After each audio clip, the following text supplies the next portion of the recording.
Hello, good day, friends, and welcome back to the channel. It's always beautiful having you here. Today, we are discussing a simple test, and it's the phenylalanine deaminase test. Phenylalanine deaminase test, and this is an important test for us in microbiology and biochemistry.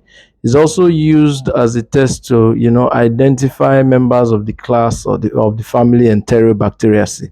So we use it to identify members of this class, and it's a unique test, the phenylalanine deaminase test. Now, like I've said earlier on, the ability of microorganisms, to the ability to identify different microorganisms stems from our ability to check whether they have particular different kind of enzymes, or they're able to reduce certain sugars. These are just the two most important characteristics that we check out for in various and different kinds of bacteria. So in the alanine deaminase test, what we are looking at is that we're looking at if the bacteria has the presence of this enzyme, the deaminase enzyme, the phenylalanine deaminase, which is an enzyme.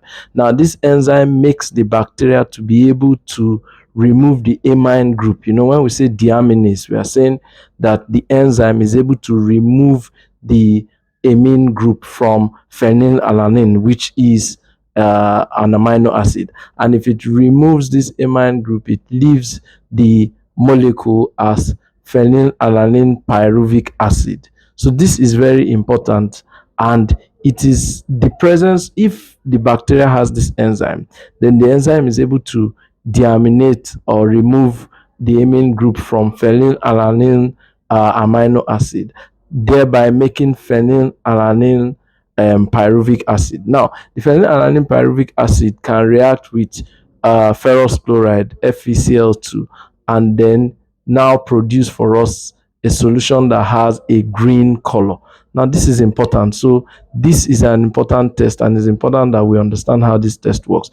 To look at the test, you see that many a times what you do is you can prepare your phenylalanine media, and in this media you have phenylalanine, you have sodium chloride, you have yeast extract, and then you have agar to solidify it. And so when you prepare this media according to your manufacturer's instruction, after preparing the media, then you inoculate with your organism of interest. And after inoculating with your organism of interest, you incubate at 35 to 37 degrees Celsius, and you incubate for 24 hours. Now, after incubating, then you put drops of your FeCl2, that's your ferric chloride. And when you put drops of it, if it gives you a green coloration, you know that this enzyme phenylalanine deaminase is present in the bacteria. So, but if you see no color change, then it tells you that that enzyme phenylalanine deaminase is not present in the bacteria. So it's a good test. It's a good test to help us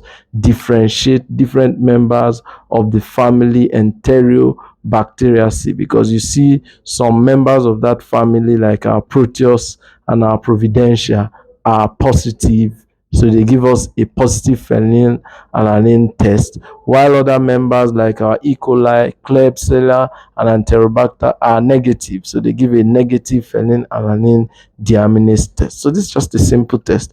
I hope we get to understand.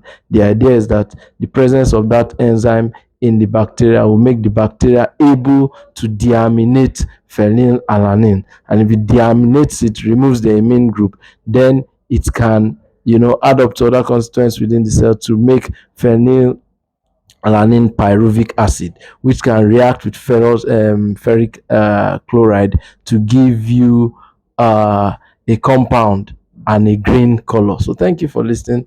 I hope you did enjoy and understand a little bit of what we are discussing. Thank you, and do have a wonderful day. Remember to like, share, and subscribe, and have a wonderful day.